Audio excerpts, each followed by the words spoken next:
Malam ini jangan menoleh ke belakang, karena sesuatu bisa saja mengawasimu. Selamat datang di Horor FM.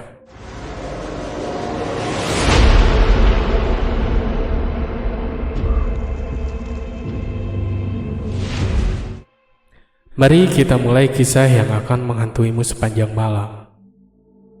Cerita ini diambil dari kisah nyata dari teman saya yang kita kasih judul Rumah Tanpa Penghuni.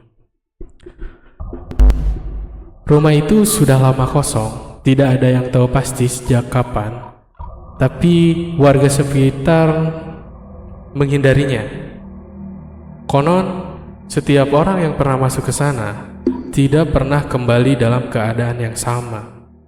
Beberapa kehilangan akal, beberapa menghilang tanpa jejak. Namun, rasa penasaran selalu membawa orang untuk mencoba peruntungan. Dan malam ini, seorang pemuda bernama Aldi akan memasuki rumah itu. Aldi adalah seorang konten kreator yang fokus pada eksplorasi tempat-tempat angker. Bersama dua temannya, Reza dan Siska, mereka memutuskan menginap semalam di rumah kosong itu demi konten. Saat memasuki rumah, suasana terasa begitu dingin.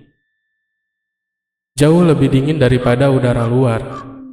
Bau anyir bercampur debu memenuhi ruangan. Dindingnya berjamur, dengan beberapa coretan tangan yang entah siapa yang membuatnya. Di dalam rumah, mereka menemukan benda-benda aneh. Foto keluarga yang wajahnya disobek, boneka tanpa kepala, serta sebuah buku harian tua. Buku itu berisi catatan seseorang yang mengaku mendengar suara-suara aneh setiap malam di rumah itu. Malam semakin larut. Mereka mencoba memasang kamera di beberapa sudut rumah dan mencoba berkomunikasi dengan penghuni di sana. Saat mereka berbicara, tiba-tiba lampu senter berkedip sendiri. Nah, Siska mulai merasa tidak enak badan. Dia mengaku mendengar suara bisikan di telinganya, suara yang memanggil namanya dengan lirih.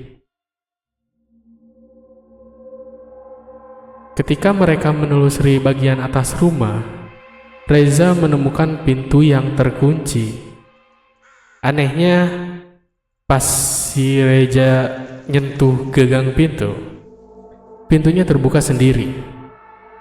Di dalamnya ada sebuah kamar dengan kasur usang dan cermin besar. Saat mereka menyorot ke arah cermin, bayangan mereka tampak lebih banyak daripada jumlah mereka bertiga. Mereka mulai panik dan memutuskan untuk keluar dari rumah. Namun, saat mereka menuju pintu depan, pintunya terkunci rapat. Tidak ada jalan keluar. Dari lantai atas terdengar suara langkah kaki yang berlari. Ketika mereka menengok ke atas, sosok wanita berbaju putih dengan wajah yang hancur menatap mereka dari tangga. Siska tiba-tiba terjatuh dan kejang-kejang. Mulutnya berbisik dalam bahasa yang tidak mereka mengerti. Reza mencoba menolongnya, tetapi tubuh Siska terasa dingin seperti es. Di saat kepanikan melanda, Aldi mencoba membaca doa. Tiba-tiba lampu senter mereka padam. Dalam kegelapan suara terbawa wanita itu terdengar di seluruh rumah. Saat lampu senter kembali menyala, Siska sudah tidak sadarkan diri. Aldi dan Reza segera menggendongnya dan berusaha mencari jalan keluar. Mereka akhirnya menemukan jendela yang bisa dipecahkan. Dengan segala tenaga, mereka memecahkan kaca dan melompat keluar. Saat mereka berlari, suara tangisan menggema dari dalam rumah. Ketika mereka menoleh ke belakang, Mereka melihat sosok wanita dengan wajah mengerikan menatap mereka dari jendela lantai 2. Siska akhirnya sadar setelah beberapa jam, tetapi ia tidak lagi seperti dulu. Sejak kejadian itu, dia sering berbicara dan mengaku melihat mereka di mana-mana.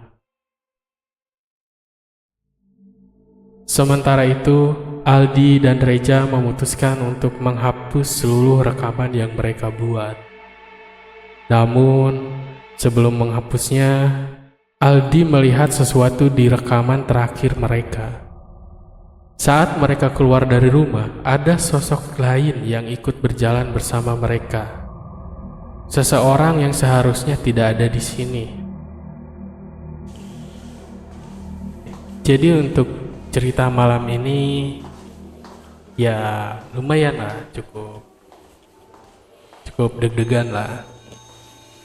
Nah, untuk request pengalaman Anda atau Anda pernah mengalami sesuatu yang sangat menyeramkan bagi Anda, silakan komen di bawah untuk kita bawakan cerita Anda di dalam Horor FM ini.